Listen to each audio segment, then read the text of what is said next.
estado de São Paulo, você pilota apenas com a CNH num track day. Sim. Mas no Rio e em Minas, você precisa ter essa PTD. Eu não sabia. Eu era ruim de doer. Eu era muito ruim. E eu levei muito tempo dentro desse enquadramento de ruim. Sério mesmo? Era de ruim a péssimo. E às vezes variava de péssimo a pior. Vietnã. Eu não consigo imaginar isso também. Vietnã. As duas portas abertas do helicóptero, Cabeça e perna pra as fora. pernas pra fora de um lado. Puta cama curta da porra. E tipo isso. Nós temos um miolo para 1.500 cavalos e a gente tem turbina para 1.250 cavalos. É bastante coisa. Né? É. O Mustang hoje é o carro de track day, está entre os 2 ou 3 mais rápidos do Brasil. Que legal. Ele hoje é o mais rápido porque ganhou o MBR, mas... Sim. Calma aí que eu vou botar a perna em Vai, cima. põe. Ups.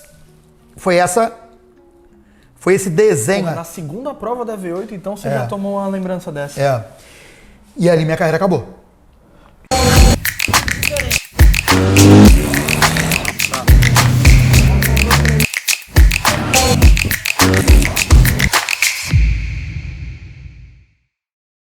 E aí galera, o 150 está no ar, sejam muito bem-vindos a mais um Papo de Pista by Lotus e hoje com o recordista, talvez do ano, de repente, não sei, De Potenza, talvez, da vida, até o momento.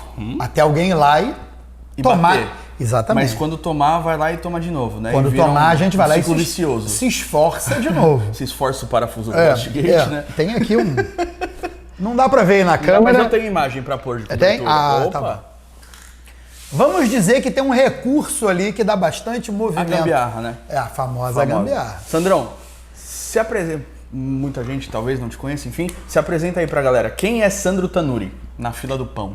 Opa, na fila do pão, um cara que vai comprar 20 pães, né? Com certeza. Meu nome é Sandro Tanuri, eu tenho 50 anos, eu sou empresário, sou piloto de automóvel, tenho 30 anos com a bunda sentada num banco concha. Tem, velho. Amo o automobilismo de paixão e recentemente voltei a acelerar através do Track Day, que é um evento que eu tenho batido muita palma para esse evento. É um evento extremamente democrático, você consegue participar com qualquer carro, enfim. E o carro que eu preparei para isso é o nosso Corcel. Corcel GTV8. Opa! E primeira pergunta, por que você parou com o automobilismo? Por que houve esse ato? Você corria, você era federado, você competia, Stock Car, enfim, parou e voltou pro Track Day. Por que não para uma federação de novo? E por que esse tempo todo parado? Cara, eu fiquei muito tempo parado, eu não sei se vai caber na câmera, mas eu tenho aqui para mostrar o meu... Calma aí, vou botar a perna em cima de você. Põe, à vontade. Isso daqui foi um acidente na pista de Tarumã, de Stock Car, e foi um acidente muito feio. E esse acidente limitou a minha capacidade de continuar, vamos dizer, rápido, né? O psicológico ou fisicamente? Ou Psicológico. Psicológico. Fisicamente eu perdi 1,5 centímetro da perna, a minha perna tá mais curta, 1,5 centímetro, mas tudo bem, fiquei de boa no físico, vai? Legal.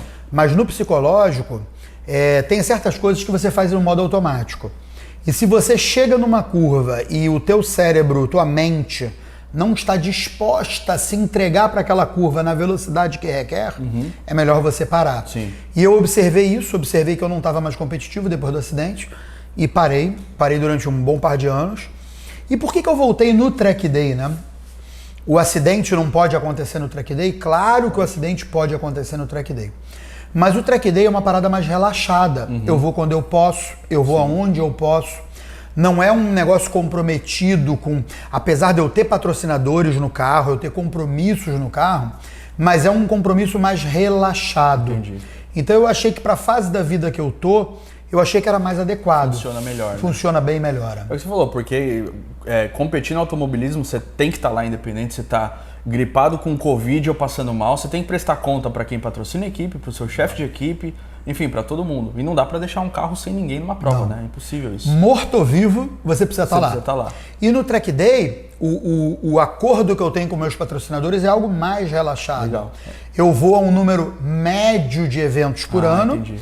Então eu não vou num, eu vou no outro, compensa, não é como um calendário fixo. Sim.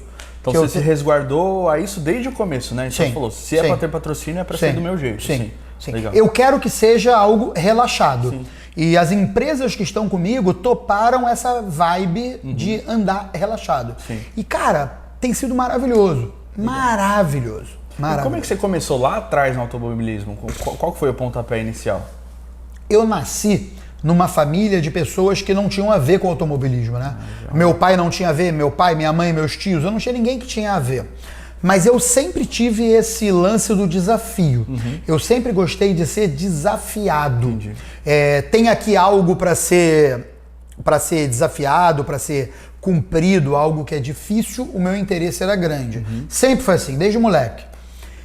Só que eu tive que esperar ficar adulto, tive que esperar começar a ter rendimento no meu trabalho que me permitisse eu me bancar. Eu não tinha luxo, né? Não tinha patrocínio, não tinha nada. Infelizmente, o automobilismo é um esporte onde você coloca dinheiro aqui na frente e sai fumaça lá atrás. Ele não se movimenta sem alguma quantidade de dinheiro, de orçamento.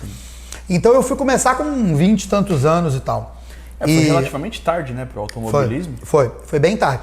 Tanto que eu fui correr de kart depois de velho. Sério? Sério, quando eu era moleque, eu nunca corri de kart. Não tinha grana pra correr de kart. Nem de rental? Nunca foi em nada? Não tinha rental.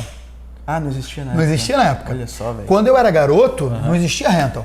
Hoje em dia, você tem 3 grandes portas de entrada hoje pro automobilismo. Você tem o kart de aluguel, que eu acho do caramba. Eu ando com alguma frequência, ando com meu filho mais velho que gosta, e a gente se diverte, a gente disputa. Que legal. Perfeito. Você tem o track day, que é algo que você leva aquilo que você tiver, o carro que você tiver, não importa a cilindrada, se é turbo, se não é turbo, você vai. E você tem o simulador, que é outra porta de entrada. Então, muito forte. Na minha época, não. Na minha época, nada disso existia. Ou você conseguia construir um carro que passasse na vistoria e que entrasse numa prova, ou você não entrava. Fora que você tinha que, além de tudo, ter a carteirinha de piloto, né? Que demandava um custo alto na época, eu imagino. Sim. Mas na minha época, hoje acho que ainda é assim até hoje, tá? Existia a carteirinha de estreante. Legal. A carteirinha de estreante era uma coisa que você conseguia sem muito custo. Você pagava uma anuidade, era relativamente barata e você tinha direito a uma carteirinha de estreante. O único direito que você tinha era estrear. Se na sua estreia você não fizesse nenhuma merda, você ganhava a licença de piloto novato de competição. A famosa PNC. Piloto novato de competição. Perfeito. E aí você ficava um ano como PNC. Isso estou falando nos anos 80, anos 90. E se você não fizesse nenhuma besteira de piloto novato de competição, você ganhava a cédula de PC. Perfeito. Piloto de competição. Para você virar PGC, que era piloto graduado de competição, A e B, aí você tinha que ser campeão ou vice de algum campeonato. Ah, entendi. Então não era uma escolinha que você fazia, que te dava direito a uma carteirinha e daí você ia fazendo outras cursos. Não. Legal. Hoje você consegue fazer assim. Sim. Hoje você consegue tirar uma... Antigamente não, você tinha uma licença para estrear. Então ficava todos os holofotes ligados em cima de você, você legal, estreava. velho. Estreou, não fez besteira, você ganhava uma carteira de piloto. Bastava você ter estreado sem fazer besteira. Legal. Entendeu? Hoje não, hoje você tem as escolas de piloto que te dão carteira. Você tem o Track Day, que você consegue se inscrever, mas é uma carteira específica para o Track Day, que é PTD, piloto de Track Day, né? E que serve apenas para Track Day. Enfim, esses são os caminhos que você Só tem. lembrando que você não precisa ter essa carteira para participar de Track Day, né? Você pode participar com a sua CNH, em alguns pelo menos. Sim, vamos lá. São Paulo, né? Isso aí. No estado de São Paulo, você pilota apenas com a CNH num Track Day. Sim. Mas no Rio e em Minas, você precisa ter essa PTD. Eu não sabia. E como é que tira essa PTD? Cara, você basicamente paga uma anuidade, você preenche uma ficha, paga uma anuidade e voa lá. Você alia uma federaçãozinha Isso lá, aí, paga você é a taxa PTD. de manutenção e já era. Já era, você é Entendi. PTD. Legal. Então isso prova que quanto mais o tempo passou, mais burocracia entrou em todos os meios do universo, né, praticamente. Principalmente no automobilismo. Pra tudo. Bizarro. Pra tudo. E aí o seu início, então, você começou em que categoria? Como é que foi o pontapé no automobilismo em si? O meu pontapé inicial foi na arrancada. Legal. 1991, 30 anos atrás. Não era nem nascido. Você não era nascido? Eu tinha um Voyaginho 1.8, aspirado, e eu corri na arrancada. Era uma categoria chamada Original. O nome da categoria era Original. Corri aqui no Rio, eram 402 metros, uma milha. Meia milha. E 1/4 de milha. Um quarto Um quarto de milha. Isso, perfeito. Você vê que tem tanto tempo que eu já esqueci. Mas é um quarto de milha. 402 metros, um quarto de milha. E eu corri aqui com esse Voyaginho e o carro tinha que ser original. Nossa, mas é meio sofrência, né? Um carro original pra correr 400 metros. É. Era o que era, demorava, viu? Sim, porra, imagina. Demorava, 20 demorava. segundos pra percorrer. Demorava, mas era o que era. Legal. Eu acho que o nosso tempo era quase 20 segundos. Você falou brincando, mas eu acho que era quase 20 segundos. 18, 19 segundos por aí. Era. 1991. O meu carro é um Voyage 1.8. Aí em 93 eu comecei a tentar correr de circuito. Eu sempre quis desafiar as curvas e tal, eu achava que era um desafio mais completo. Surgiu do nada esse desafio na sua cabeça ou você via na TV, enfim? Cara, não tinha TV, né? Caralho, é verdade. É foda conversar assim, porque era uma outra realidade. Era uma não outra tinha acesso a realidade. essas coisas. Era uma outra realidade. A TV não passava corrida, né? Naquela época passava Fórmula 1. Sim. Era a única corrida que a gente via. Mas na casa onde eu morava, eu só tinha direito a ver um programa quando eu era garoto. Era os Trapalhões. Era domingo às 7 da noite. Sim. E tudo que eu podia ver era os Trapalhões. Só. O meu pai, o meu avô, os coroas da casa, eles assistiam futebol, assistiam o Jornal Nacional, mas, tá ligado? Era uma TV pra casa toda. Sim. Então você tinha que se adaptar àquilo que estava passando, né? Sim. Então eu via a Fórmula 1 no Fantástico. Passava domingo no Fantástico, passava a Fórmula 1, eu via. Isso que foi, era a Era única o único coisa. acesso, era o seu único gatilho, possível gatilho, assim, então. Meu pai nunca curtiu carro. Meu pai é vivo até hoje. Meu pai tem 76 anos hoje e nunca curtiu carro. Carro pro meu pai é um meio de transporte. Então ele discorda 100% disso aqui que tá atrás da gente, pelo jeito. Não, assim, o meu pai tem a seguinte cabeça, tá? Se não fosse meu pai, eu não tinha chegado onde eu estava hoje, tá? Certo. Como é que funcionou? Essa história é uma história bastante interessante. Como é que funcionou? Eu gostava de carro. Tá. Eu acelerava na rua. Como todo Todo bom jovem mundo. imprudente. Todo mundo. Não vou aqui tirar uma onda de que não acelerava. Acelerava na rua. Dava merda. Sim. Claro que dava merda. O meu grande orgulho foi nunca ter sido buscado na rua. Eu resolvi os meus BOs e voltava pra casa de boa. Eu me machuquei, quebrei braço, quebrei dente. Cacete. Tudo que podia acontecer, eu não vou tirar aqui uma onda de que não. Eu digo, acelere na pista. Se acelerar na rua, vai dar merda. Sim. Como é que eu sei? Que deu comigo. Agora eu vou mentir, dizer que não deu? Não, impossível. Deu. Meu pai não curtia carro. Eu fui indo. Quando eu pude começar a correr de arrancada, meu pai nem sabia que existia. Poucos anos depois, eu comecei a correr de Fusca, em São Paulo. Speed da época, Speed. né? Legal. Speed 1600, lá em Interlagos. Meu pai ignorava. Só que eu falei assim, cara, eu quero que meu pai curta isso. Eu quero que meu pai veja isso. Entendi. Meu pai era empresário. Até então ele nunca tinha visto você andar, então. Não. Caralho. Não. Meu pai era empresário, tinha condições de me ajudar a dar o pontapé inicial no automobilismo, mas ele Não apoiava. Não apoiava, tava lá, não era oficial. Entendi. A minha participação no automobilismo não era oficial. Aí um belo dia eu tinha corrido em São Paulo de Speed. E o Speed era seu, você alugava? O Speed era meu. Era seu. O Speed era meu. Comprei, consegui comprar um Speed. Corria lá em São Paulo e tal. Aí eu virei pro meu pai e falei assim, pai, eu fiquei sabendo que você vai estar em São Paulo. Você vai estar lá e tal, trabalho e tal, o trabalho dele. Quer assistir uma corrida minha? Que corrida? Pai, eu tô correndo de Speed, 1600, o que é Speed? Aí eu tive que, voltar pro zero, explicar tudo pra ele e tal. Tá bom, vou lá assistir. Sábado à noite, eu fui no hotel que ele tava, levei os convites pra ele ir. Ele foi lá domingo. Quando ele chegou domingo, no Armap... Só adendo, essa corrida já era uma terceira, quarta, quinta, era a primeira? Ou já tinha tido umas boas? Era já? tipo a minha terceira. Legal. Minha terceira. Mas eu era ruim, viu? Era. Cara... Legal que assume, né? Bicho de boa. Mas a história tá aí, né? Sim, a história tá sim. gravada. Eu não Conte como quiser, né? eu não Mas vou, conte a verdade. eu não vou poder inventar uma Sim. outra história. A história eu era ruim de doer. Eu era muito ruim. E eu levei muito tempo dentro desse enquadramento de ruim. Sério mesmo? Era de ruim a péssimo. E às vezes variava de péssimo a pior. Era muito ruim. De boa, é muito ruim. E eu não tenho vergonha. Não é dizer que você tem orgulho? Não, não tenho Foi minha orgulho. história, pô. Não é vergonha, é um fato. Sim. É o que aconteceu. Então, quando ele chegou lá no domingo, tinha acabado de acabar o Armap. Certo. E, bicho, a minha situação era o meu macacão, sujo de graxa, o motor do carro no chão e eu ajudando a trocar o motor do carro. O motor tinha quebrado, tinha um motor reserva, a equipe estava ocupada lá com outro cara que andava bem pra caramba e eu andava em último. Sim. E se eu quisesse trocar o motor, era eu que tinha que trocar. Você sozinho. Como eu já tinha trabalhado de mecânico, já tinha sido mecânico, já tinha trabalhado em oficina de preparação, eu já tinha uma puta experiência, eu peguei o motor pra trocar e troquei o motor. Sozinho. Eu e um ajudante trocamos o motor. Beleza. Quando meu pai chegou, meu pai olhou aquilo, o que meu pai esperava? O glamour da Fórmula 1, né? Lógico. Os pilotos tomando champanhe, As Grid Girl. grid girl, Sim. e os mecânicos lá passando paninho no carro, né? Aí eu falei, velho, bem-vindo à realidade.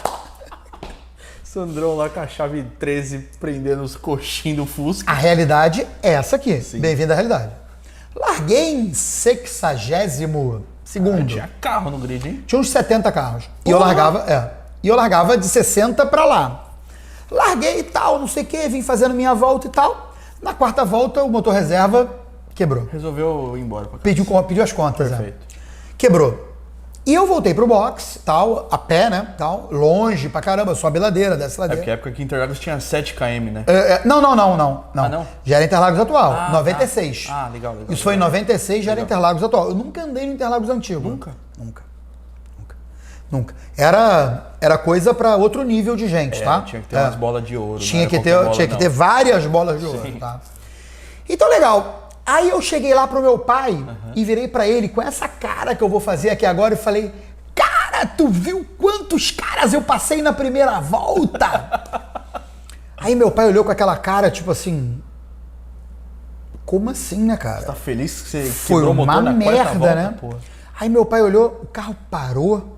Falei, parou, mas tu viu? Eu passei 10 caras na primeira volta. Meu pai olhou, cara, como assim, né? Aí meu pai olhou e falei assim, meu filho, deixa eu te fazer uma pergunta. Isso me arrepia até hoje quando eu conto.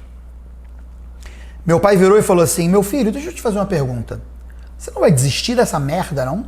Com essas palavras. Desse jeito. Caralho. Você não vai desistir dessa merda, não? Não, cara. Eu passei 10 caras na primeira volta, você tá louco. Aí ele, tá bom, mas não tem como. Não tem outra coisa que você queira fazer? Eu falei, não, pai, isso aqui é minha vida. O sonho da minha vida é isso aqui. Aí ele virou e falou assim, então tá bom, vamos fazer uma coisa? Eu vou te apoiar. Caralho. Com uma única condição. Você vai sair daqui de São Paulo e vai correr lá no Rio de Janeiro. Porra. Aí eu fiquei olhando pra ele e eu falei assim, ele tá de sacanagem, né? Porque, pô, ele nunca ligou pra isso. E do nada... Do nada ele vai dizer que vai me apoiar. Ele tinha condições de me apoiar. Sim, ele sim, tinha sim. condições de me apoiar. Ele só não tinha vontade Ele até só, então. era uma parada pra ele que assim, isso aí é uma parada transitória. Já ele vai desistir disso aí, vai esquecer isso. Coisa aí. de moleque isso aí. Coisa de moleque. Quando eu falei que era o sonho da minha vida e tal, ele falou que ia apoiar, eu falei, cara, mano, ele vai me apoiar. Como assim ele vai me apoiar? Foda. Beleza, eu fui embora e tal, mas não mudei minha vida, né? Fui embora tranquilo. Quando chegou na quinta-feira da semana seguinte, ele virou e falou assim, olha, e aí, como é que a gente faz? Eu falei, mano, ele voltou no assunto, né? Realmente tem interesse. Ou seja, então, tem na interesse, parada. ele voltou no assunto. Eu falei, pai, olha só, vai ter uma corrida esse final de semana no Rio de Janeiro, onde a gente mora. Ele falou, então vamos lá assistir. Cara, a gente foi assistir. Eu falei, cara, ele tá de sacanagem, né? Fomos assistir e tal, e lá, em 1996, nós conhecemos algumas pessoas que estavam lá, tipo assim, chega lá, oi, tudo bem, bate papo e tal. Sim. E nós conhecemos a Motorfest, que é a equipe que faz esse carro até hoje. Na época, em 96. 1996. Era o Marquinhos, o Gabriel, que é o cara que cuida do carro hoje, era uma criança, tinha 4 anos. Era menor que você. Era menor. Bem menor, né? Porra, tá de sacanagem. Eu era adulto, caralho. O Gabriel era uma criança. Aí a gente conheceu o pai dele, o Marquinhos, e batemos papo e tal, não sei o Que quê. já era velho na época, provavelmente. O Marquinhos já era velho na época. Hoje. Cara, e de boa assim, o Marquinhos falou, tudo bem, vocês precisam ter um carro. Eu não tenho um carro pra vocês. Eu posso fazer o carro pra vocês. Aí eu encontrei um amigo meu, Frank Guerra, grande amigo. Falou, cara, tem um carro aqui e o cara divide o carro comigo. Você quer dividir o carro comigo? O cara quer vender a parte dele. Falei, porra, legal. Aí, beleza. Comecei com o Frank, né? Aí a gente dividiu o carro, eu e o Frank. Deixamos o Marquinhos de lado. Sim. Era eu e o Frank. Beleza. Só que o Frank já tinha muita experiência. O Frank era um cara bom. E eu tava começando. E eu era ruim. mas ruim de doer. E aí o Frank, eu era ruim do nível seguinte. O Frank me entregava o carro em primeiro, ele fazia a primeira bateria, fazia pole, fazia a primeira bateria, largava, me entregava o carro em primeiro, e eu pegava o carro em primeiro e eu conseguia entregar para ele em sexto, quinto. Caralho. Cara, bicho, em 12 voltas, eram 2 baterias de 12 voltas na época. Em 12 voltas eu saía de primeiro para quinto. Cara, era ruim. Mas eu era muito ruim. Pra ser ruim tinha que melhorar muito.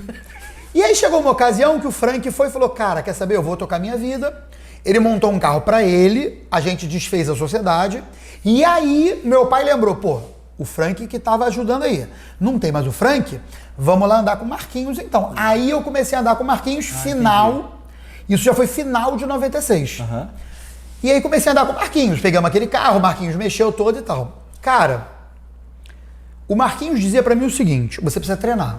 Você não é ruim, você não tem treino. Falta de prática. Se você tiver treino, você vai melhorar. E o Marquinhos, nunca foi piloto. Ele era um preparador, mas ele já tinha lidado com vários pilotos de ponta. Sim. Então ele começou a falar pra mim umas coisas tipo os básicos da parada. O Marquinhos... Você nunca tinha ouvido, nunca tinha tido acesso. Eu nunca tinha ouvido nada. Sim. E de uma hora pra outra, o Marquinhos começou a falar pra mim o básico da parada. Então eu já tinha um básico. Eu já não era mais um cara sem nada. Já tinha alguma coisa. Eu já tinha alguma coisa. Pra quem não tem nada, Espina, você ter um pouquinho é muito, cara. Muito. E aí eu comecei a andar. E o Marquinhos falou, olha só, tem que treinar. Pra treinar tem que trazer álcool, pneu e tal. Meu pai falou, não, tudo bem, vou botar álcool, pneu e tal. Cara, e eu comecei. Quarta, quinta, sexta. Primeira corrida, minha. Fiz a pole. Caralho, que foda. Caralho, isso com que carro? Com Voyage ou não? Voyage. Era Turismo N, né? Turismo N. Fiz a pole. Falei, como assim? Ganhei. Caralho. Segunda corrida, fiz a pole. Ganhei. Terceira corrida, fiz a pole. Ganhei. Caralho. Falei, não, tá de sacanagem. Caralho, calma aí. Tá no fácil aqui, né? Muda a porra do menu aqui. Caralho, muda... exatamente, eu tô no fácil, exatamente, muda o menu. O Frank, meu amigo, que tava correndo, tipo, sozinho, era uma empreitada dele, ele virou e falou assim, caramba, mas o Sandro... Evoluiu do nada. Aí o Frank pegou e veio pra minha equipe. E aí começou uma disputa violenta, eu e o Frank. E, cara, a gente é amigo até hoje, a gente tem o maior respeito um pelo outro, mas a gente saía na porrada. É mesmo? Na prova. Sim, batida de porta. Tudo que tinha direito. E ele, mais experiente que eu. Eu era rápido, mas eu não tinha experiência. Então, cara, nessa disputa eu me ferrei. Sim. E aí ele compensou isso e pum, ele foi campeão em 97. Eu fui vice-campeão. E nós fomos indo. Em 98, a gente continuou a mesma disputa em 98, só que aí nenhum dos dois foi campeão. Eu fui vice, um amigo nosso que tava sempre andando ali, vamos dizer, em terceiro, foi o campeão e ele foi o terceiro. E por aí foi. Até que em 99 eu fui o campeão. Aí eu falei, cara, agora eu fui campeão e tal, tô 3 anos aqui e tal, já tenho uma experiência. Subir um degrauzinho. Vamos para um campeonato brasileiro. Porra, legal pra caralho. Legal pra caralho. Aí eu fui correr o campeonato brasileiro de Stock Car. Ômega. Mas como é que você entrou na época? Porque hoje é uma burocracia absurda, tem que ter quem indica animal. Mas na época, como é que funcionava essa ingressão na Stock Car? Não era assim. E assim, eu comecei na Stock Car Light. Sim. Eu corri o último ano... Não, eu corri... O primeiro ano de gaiola, eu tava no Ômega. Então eu corri na Stock Car Light, que foi de Ômega, de monobloco Ômega, enquanto o Ingo Hoffmann, por exemplo, e Chico Serra, Xande Negrão, Paulo Gomes, estavam correndo já na gaiola. O primeiro ano de... Vectra, né? Vectra, 6 cilindros. Eu não sabia, o primeiro ano de gaiola foi o ano de 2000. Foi 6 cilindros de Opala. Eu não fazia ideia disso, Sim, velho. O primeiro ano foi gaiola com 6 cilindros. Caralho, que foda. No segundo ano, que foi 2001, foi gaiola com V8. Então, eu corri o primeiro ano de V8, eu corri. Porque no primeiro ano que eles estavam correndo de gaiola 6 cilindros, tava na Stock Car. Eu tava no Ômega de 6 cilindros. Sim. Aí eu fui vice-campeão empatado. Esse ano foi interessante, que é o seguinte... Eu tive vários pódios, tive várias colocações boas, mas eu não estava liderando o campeonato. 2 etapas para acabar o campeonato, eu estava em quinto. Dos 5, nós éramos divididos em 6, 7 pontos. Tá. Do primeiro até o quinto. Perfeito. Eu ganhei a 9ª etapa no Rio de Janeiro, ganhei a 10ª etapa em São Paulo. Então eu fui campeão. No asfalto, eu fui campeão. No tapetão, fizeram lá uma jogada no tapetão que o o 6º lugar foi desclassificado, aí o 7º virou 6º, tapetão. Salada de fruta. Tá? Uma salada de fruta. Aí um cara empatou comigo. Então eu fui campeão no asfalto e vice-campeão no tapetão. Então eu sou vice-campeão brasileiro de Stock Car Light no Ômega. Que foda. O ano que eu estreiei foi o mesmo ano que o Thiago e o Camilo estreou. O Kaká já estava na V8, mas no ano seguinte eu andei com o Kaká na V8. Na minha categoria, na Light, era eu, Thiago, Camilo, o Davi Mufato, que foi campeão da V8 logo em seguida. Eram uns caras... Uns nomes bons, Eram né? uns nomes muito bons. Foi segundo os comentaristas da época, foi a Light mais forte daquela época. Até aquela época foi a Light mais forte que tinha. E eu tive o prazer Você ali... tava lá, né? Eu tive o prazer de ser campeão na pista. Que da hora, velho. Foi muito legal. No ano seguinte eu fui pra V8. Sim. E aí na V8, primeira etapa na V8, e a gente foi começar o campeonato e tal, e cara, na primeira etapa eu dei uma puta porrada. Curitiba, saída era 0, dei uma puta porrada, e aquilo deu uma balada, eu falei, cara, isso aqui é perigoso. Foi a primeira porrada, assim, de Foi a carro, primeira né? porrada forte da minha vida. Tá. Eu já tinha capotado, já tinha tudo. Mas tipo assim, não tinha sido uma porrada tipo, parou, bateu. Sim. Né? Bateu, parou, Bateu, né? parou, E essa foi uma porrada muito forte, em Curitiba. E tanto que o carro não largou. Eu não consegui largar na minha primeira etapa. Eu bati num trem e não largou. E na segunda etapa, foi Tarumã. Aí foi essa porrada, eu vou mostrar de novo aqui no vídeo. Calma aí que eu vou botar a perna em cima. põe. Ups. Foi esse desenho. Porra, na segunda prova da V8, então, você já tomou uma lembrança dessa. E ali minha carreira acabou. Puta, que dó, velho. Ali, bicho, você ficar preso dentro do carro. Você olhar e ver um ferro enfiado na sua perna. Um ferro dessa grossura. Enfiado na sua perna. O primeiro cara que chegou pra me resgatar, ele tava mais assustado que eu. Ele gritava pros outros, tipo assim, descontrolado. O cara não teve sangue pra lidar com resolver, aquilo, pra porque lidar era com a situação. sangue pra todo lado. Minha perna tava dilacerada. E você tava sentindo a perna, alguma coisa, ou já... Adormece. Um acidente dessa natureza, desse tamanho, a perna, qualquer parte do seu corpo, ela adormece. Sim. O teu corpo tem um mecanismo de proteção que adormece. Acende o EPC do corpo aí Tipo e esse, corta. acende o PC e corta. Você não sente isso aí, mano. Então, assim, dizer que eu tava de boa, não. Eu tenho esse vídeo. Eu vou te dar esse vídeo. Vai, pra pôr no vídeo aqui. Eu vou te dar esse vídeo. Ai, velho. Eu tenho esse vídeo saiu no Jornal Nacional na época. Puta merda. E aí, cara, eu fui pro hospital, eu fui operado. Vamos dizer, eu dei muita sorte, porque tinha de plantão no hospital que eu fui, tinha um médico especialista em recuperação de membros inferiores. Olha que coisa, cara. O lance Qual a que eu chance Cara, de mano, acontecer isso, né? HPS, Hospital de Pronto Socorro de Porto Alegre, um hospital público me levaram, porque falaram, cara, um acidente dessa natureza, melhor levar para o hospital público, onde os caras estão acostumados. A ambulância da Stock Car me levou para o HPS, o Hospital Público de Porto Alegre. Doutor Alexandre, o cara era cirurgião de reconstrução de membros inferiores. Bicho, o Qual cara... a chance de acontecer isso? É muita proteção. Caralho, foda. É muita proteção, né? E ele me recuperou, eu fiquei bom, aí me levaram para um hospital particular, eu fiquei uns 12 dias lá internado, até me levarem para o Rio de volta e tal. E cara, bem de boa, eu fiquei de cadeira de roda e tal, meses e tal, muleta, mais meses e tal. Naquele ano eu tentei voltar 2 vezes. Numa vez eu tentei voltar em Brasília e o Laércio Justino morreu. Teve o acidente do Laércio Justino, que foi o cara que morreu. E bateu lá, feio pra caramba, morreu. Falei, bom, puta merda, cara, não vou correr, cara, que merda. Já ataca de novo. Já estava abalado, o cara me morre e tal. Aí fui pra última etapa, eu falei, última etapa e tal, vou largar Interlagos. Larguei de último. O pole position era o Chico Serra. E o último era eu. Na largada, o Chico Serra bateu com um maluco que estava em segundo, rodou e ficou de frente. No S do Senna. Antes do S do Senna. Eu lembro dessa largada. E vinha, tipo, todo mundo, Sim. abriu aquele leque na minha frente e eu, dei de cara com o Chico Serra.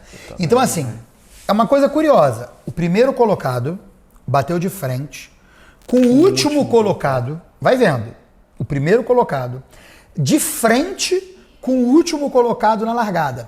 Fomos eu e ele de helicóptero, eu me senti no Vietnã. Porque sabe aqueles helicópteros com as portas abertas?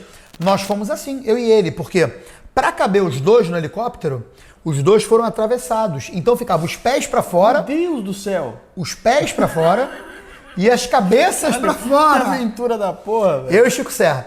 Nós fomos pro hospital ali. Mas vocês estavam estragadão ou... Não, a gente tava de boa. Tava de boa. Tava de boa, mas os dois estavam, naquela época, não eram obrigados a usar o rancho. Estavam os dois com colar cervical, tipo, protegendo aqui. Fomos pro hospital e tal, fizemos milhões de exames. E eu e ele, mal barato, né? Porque a gente voando, eu não conseguia olhar pra ele, né, mano? Porque eu tava bloqueado aqui. Eu só dizia pra ele assim, Chico, a gente vai do lado de fora do helicóptero, mano. Aí ele virou e falou assim, você tá bem? Aí os dois bloqueados, né? Ninguém conseguia olhar um pro outro. E tudo assim, travado e tal. E tu imagina, Vietnã. Eu não consigo imaginar isso também. Vietnã. As duas portas abertas do helicóptero. Cabeça e perna pra As fora. pernas pra fora de um lado. Puta cama curta da porra. E tipo isso. E eu virei, Chico, você tá de boa? Chico Serra, mano. O cara, pô, piloto de Fórmula 1. Sim. O pole position, era o último, pô. Batemos de frente. E eu falei, Chico, você tá de boa, mano? Ele falou, tô de boa, tô bem e tal. Eu falei, tá bom. A gente foi. Chegou pousamos no teto do hospital, né? E cada um foi pra um lado e tal. E não tinha problema, a gente tava de boa. Foi só tipo assim... Precaução mesmo. Precaução, né? E a partir dali passou a ser obrigatório o uso do ranch. E até Foi a hoje. partir dessa batida? Passou a ser obrigatório o uso do ranch, porque o ranch é foda. O ranch realmente ajuda muito, cara. Na hiperextensão de pescoço, você tá aqui, a tua cabeça é a parte mais pesada do seu corpo. O capacete adiciona peso, então ele hiperestende. E você tem o range, tem uma fita que segura essa parada. Ela limita esse movimento. Ela trava no seu peito e você não consegue baixar a cabeça. Você não consegue, não é só baixar. É estender, né? Você não, isso aí. Você não consegue hiperestender. Tipo assim, a cabeça sair daqui, ó, e ir pra frente. Entendi. Porque numa porrada dessa, a cabeça não é só o problema de baixar a cabeça. O problema é que ela vai pra frente. Entendi. E ele controla todo esse movimento, né? Beleza. Aí, tal, beleza. No último do ano não voltei tal. No ano seguinte eu voltei. 2002, desculpa. Não arrumei nada. Aí em 2003 eu comecei a frequentar o pódio, tal, comecei a melhorar, mas ainda não é... Tu vê, 97, vice-campeão. 98, vice-campeão. 99, campeão. 2000, campeão na pista, vice-campeão no tapetão. Então eu tava vindo de uma parada de competitividade absoluta. Sim, sim. De fato. E de repente chega e eu... bati. Você perde total a capacidade de competir novamente. E cara, eu corri até 2005 ainda na Stock Car. Mas até 2005 você correu a temporada inteira ou você fazia uma corrida ou Não, outra? a temporada inteira. Temporada inteira. Temporada inteira. Tirando o ano que você bateu, foi a temporada Tirando inteira. 2001 que eu bati, eu fiz 2002 inteira, 2003 inteira, 2004 E não inteira. arrumou nada, só uns podionzinhos. Só podionzinho, né? Não arrumei nada em termos de campeonato, não arrumei nada. Só podionzinho. E aí em 2005 nasceu meu primeiro filho, cara. Aí eu falei, quer saber? Derruba isso. Eu tô aqui, não tô arrumando nada. Né? Eu tô, vamos dizer, eu não estou em condições de dar o meu melhor. Porque na hora de carregar a velocidade para uma curva, vem o acidente. Parei. Então em 2005 eu parei. E no lado mais pessoal, você vivia disso? Não. Ou você fazia outra coisa que era o seu ganha-pão e isso aí era mais um hobby? Isso era um hobby. Sempre foi um hobby. Legal. Sempre foi um hobby. Eu corria com patrocínio, que era um patrocínio da minha empresa, da empresa da minha família. Eu sempre corri com esse patrocínio de uma empresa da minha família e tal. Eu tive vários outros patrocínios no decorrer desse tempo, como tem até hoje, mas o patrocínio principal era meu mesmo. Então, assim... Que foi o que seu pai forneceu, né? Que foi o que o meu pai forneceu, exatamente. E é assim que muita gente começa, tá? Sim. E eu falei assim, quer saber, cara, eu vou parar e tal, e parei. Aí isso foi em 2005. Aí fui indo e tal. Aí depois eu voltei andando de moto, cara. Voltei fazendo enduro de moto. Fui campeão estadual em 2012. Aí andei de kart, fui campeão estadual em 2015. Que da hora. Aí em 2019 eu voltei a andar de track day. Então faz 2 aninhos só que você voltou ativo De track day? de carro, né? E é tipo assim, Espina, eu falei assim comigo, cara, eu quero me desafiar. Porque o meu tesão é me sentir desafiado. Entendi. Eu quero me desafiar. Entendi. E aí eu falei, cara, mas pra me desafiar, o que eu vou ter que fazer? Pô, com as experiências que eu já tive no automobilismo, eu vou ter que montar um carro tipo top. Porque, pô, você já andou de Stock Car, que Entende? é o topo nacional. Você não ia montar sei lá, não desmerecendo, mas um Gol de corrida. Porque não ia me desafiar. Sim. Eu ia ter o controle do carro com tranquilidade. Sim. E aí foi quando eu montei o Corcel. que hoje na versão que tá é mais rápido, bem mais rápido que o Stock Car. Mais desafiador também, né? É mais desafiador, mais rápido, mais potente. Você acha que por não ser um monobloco e tudo mais, monobloco não, desculpa, Uma gaiola. uma gaiola, ele deve em questão de contorno e tudo mais? Sim, sem dúvida, claro. Um Stock Car é uma gaiola e faz muito mais curva. Sim. Mas eu tenho, se eu quiser, eu tenho o dobro da potência no Stock Car, né? A vantagem do turbo é que você tem a potência que você Você quer. modula. Desde que o miolo seja Desde capaz de que aguentar, o miolo né? Nós temos um miolo para 1.500 cavalos e a gente tem turbina para 1.250 cavalos. É bastante coisa. Né? É bastante coisa. E como é que você chegou na escolha do Corcel? Porque assim, falando em nível de carros premium, não é um carro caro. Não. É um carro caro. Ele é um custo-benefício dentro dos esportivos. Sim. Só que o que você investiu, facilmente você teria uma Porsche Turbo S, algo do tipo. Por que a escolha disso, sabendo que você ia investir tanto num carro desse? Eu não sabia. Não sabia? Não. Se eu soubesse, talvez eu tivesse começado do Porsche. O que acontece? Eu queria comprar um Porsche 911. Era o meu sonho, eu nunca tive. Era o meu sonho. O dinheiro que eu tinha, comprava um Porsche 911 Carrera S 2008. Tá. Não, 2012. Tá. 2012. Falei, tá bom, 2012. Aspirado, né? Aspirado. Falei, tá bom, 2012. E comprava um Mustang 2018. Falei, cara, Mustang e tal. Coyote já, mais moderno. Aí, eu tinha o preconceito de que o Mustang era um carro de arrancada, carro de reta. Sim. Aí eu assisti um vídeo do Juliano Barata, tá? E ele fazendo a apresentação desse modelo de Mustang no autódromo do Velocitar. Olha que foda, velho. E eu respeito muito o trabalho que ele faz. Sim. Respeito muito o trabalho que ele faz. Ele é um jornalista muito técnico, né? E eu já tive a oportunidade de falar isso pra ele. Legal. Ele até citou isso numa live que ele fez, ele citou isso. Que esse carro existe por causa dele. E é verdade. E eu falei, quer saber? Entre comprar um 911 2012 ou comprar um Mustang 2018... Que praticamente era seminovo, né? Porque isso Seminovo, foi em 2019, atrás. tinha um ano de uso. Eu falei, cara, eu vou comprar um Mustang, porque o Barata, eu confio no que o Barata fala. Que foda. Ele falou que o carro tinha uma dinâmica de carro de corrida e não uma dinâmica de carro de arrancada. Eu falei, eu vou nessa. E aí eu comecei. Só que o que acontece?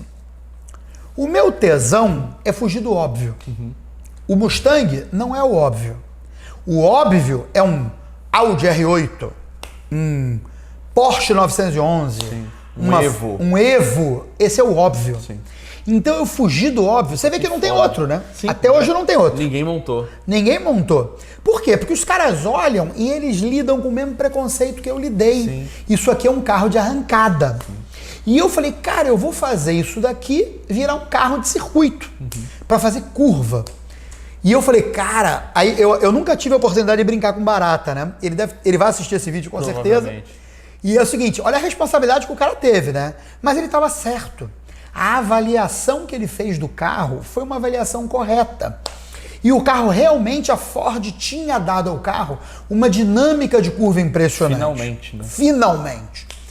E, cara, eu não me arrependi.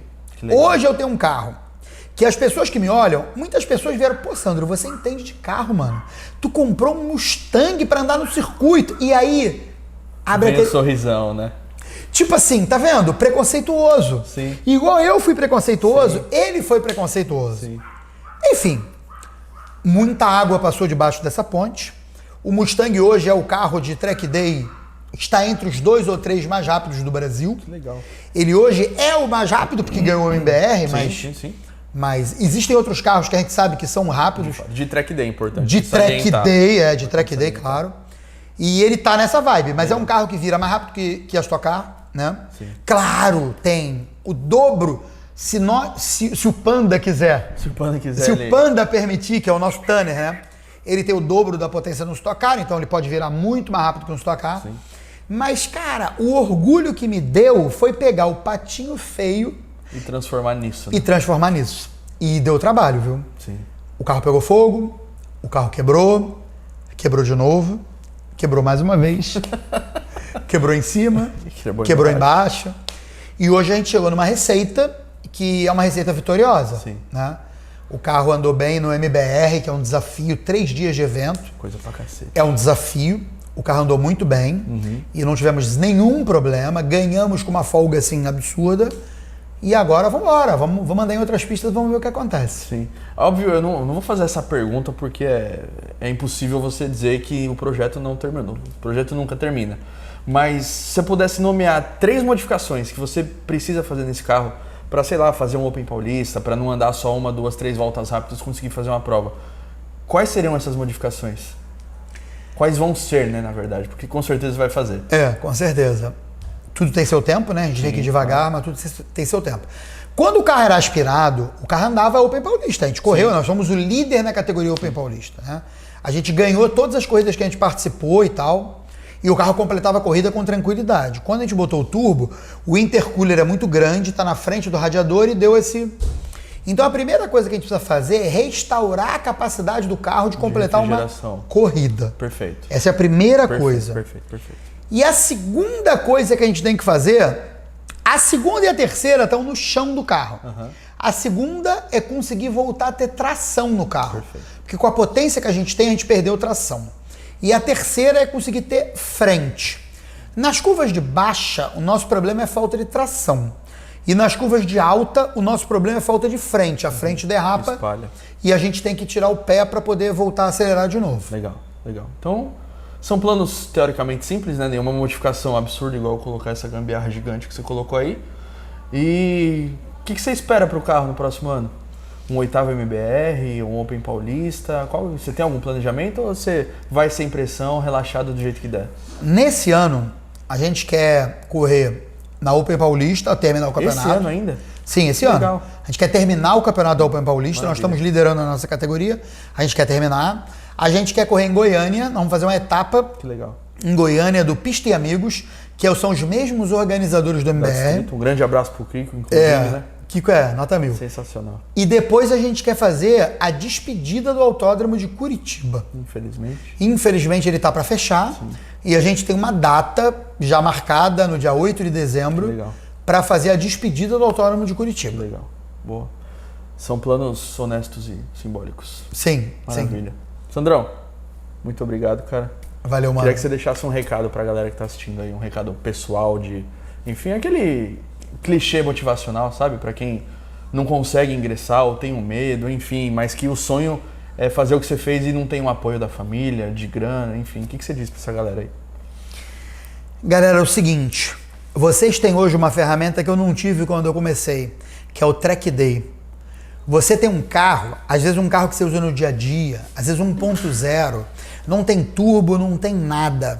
Não espere as condições ótimas para ingressar. Vai hoje. Maravilha. Pega o próximo evento que você tiver e vai. Ah, mas eu vou fazer vergonha. Vai. Ah, mas eu vou andar em último. Vai. Depois que você for, você vai saber quais são os próximos passos. Mas só vai, começa, não guarda esse sonho não. A vida acaba e os sonhos ficam não realizados e sonhos não realizados não movem o mundo. Vai, só vai. Maravilha.